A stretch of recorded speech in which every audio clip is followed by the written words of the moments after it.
এই ব্রাইডাল হুপ আর্টটা আমি আপলোড করার পর কিছু আপু ইনবক্সে আর কমেন্টে জানতে চাইছিল এই খোঁপাটা আমি আর ব্লাউজের কাজটা কিভাবে করেছি। তো আজকে এই খোঁপাটার কাজটাই শেয়ার করব। ফার্স্ট আমি রিএমসি সুতা নিয়ে নিলাম, নিয়ে নিচ থেকে সুইটা তুলে আবার এর পাশে সুইটা নামিয়ে নিলাম। আমার যতটুকু চুলের লম্বাটা আমি রাখবো ততটুক আমি রেখে বাকিটা আমি নামিয়ে নিলাম। দেখতে পাচ্ছেন আমি কাজটা কিভাবে করতেছি। আর এই কাজটা আপনারা মিডল পয়েন্টে করবেন, একদম মাঝ বরাবর কাজটা করবেন। চারপাশে ছড়া ছিটাই কাজ করার দরকার নেই। এর আগে আমি খোলা চুলটা কীভাবে সেট করবেন ওইটা দেখিয়েছি, আজকে কিভাবে খোপা করবেন ওটা দেখিয়ে দিব।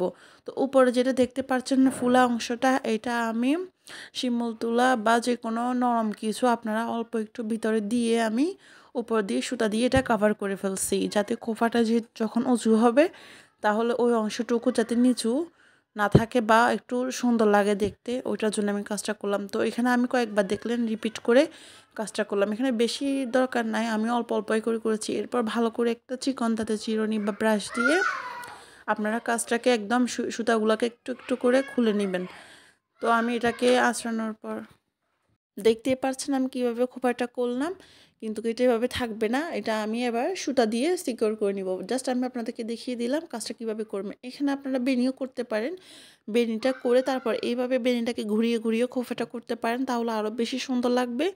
তো আমি এখানে আর বেনি করলাম না, আমি এখানে জাস্ট খোপাটাই করলাম, করে নিচ থেকে একটা সুতা তুলে এইভাবে একটু বোটে আবার এটাকে একটু সিকিউর করার জন্য নিচ থেকে আবার দিয়ে দিলাম সুতাটা, আবার সুইটা আবার উপরে তুললাম, তুলে এইভাবে সুতাগুলোকে এই যে খোপাটাকে আমি ঘুরিয়ে ঘুরিয়ে পেঁচিয়ে পেঁচিয়ে আটকে নিচ্ছি ভালো করে। দেখতে পাচ্ছেন এখানে আমি অল্প একটু সুতা দিয়ে চুলগুলো রেডি করতেছি, বাট খোপাটা ঘুরিয়ে ঘুরিয়ে যখন কাজ করতেছি তখন একদম আরও বেশি সুন্দর লাগতেছে। এইভাবে আপনারা কাজটা করতে পারেন, আর বেনি দিয়ে করলে তো তখন আরও বেশি সুন্দর লাগবে। আর এইভাবে চুল যদি আপনারা লম্বাতে বেনি রাখতে চান তখন আপনারা জাস্ট আমি ফার্স্টে যতটুকু দেখিয়েছি তো ততটুক করে এরপর চুলটাকে ভালো করে ব্রাশ করে তারপর এই বেনিটা করে নেবেন। করে চারপাশে যে ফাঁকা জায়গা থাকবে ওইখানে আপনারা সাদা বা গোলাপি কালার, লাল কালারের ফ্রেশনার দিয়ে একদম ভরপুর করে নেবেন।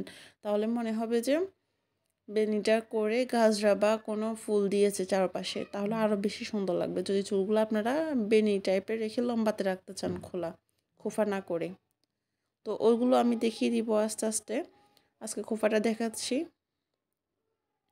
তো এখানে লাস্টে যে পয়েন্টটা আছে এটা আমি শুরুর দিকে চুলগুলোর ভিতরে এটা দিয়ে দিলাম, দিয়ে এটা সুতা দিয়ে লাগিয়ে নিয়েছি। লাস্টের এই পয়েন্টটা আপনারা হয়তো বা মাথা থাকবে না আপনাদের, এটা কি কোথায় থাকবে, এটা ঘুরাই ফিরাই তো দেখা যাবে মনে হয়, এরকম কিছু হবে না। আপনারা সুতা দিয়ে সুন্দর করে উপরের যে কাজটা ছিল ওইটার ভিতরে দিয়ে সুন্দর করে সুতা দিয়ে আটকিয়ে নেবেন। দেখেন আমার কোফাটা কত সুন্দর করে হয়ে গেছে।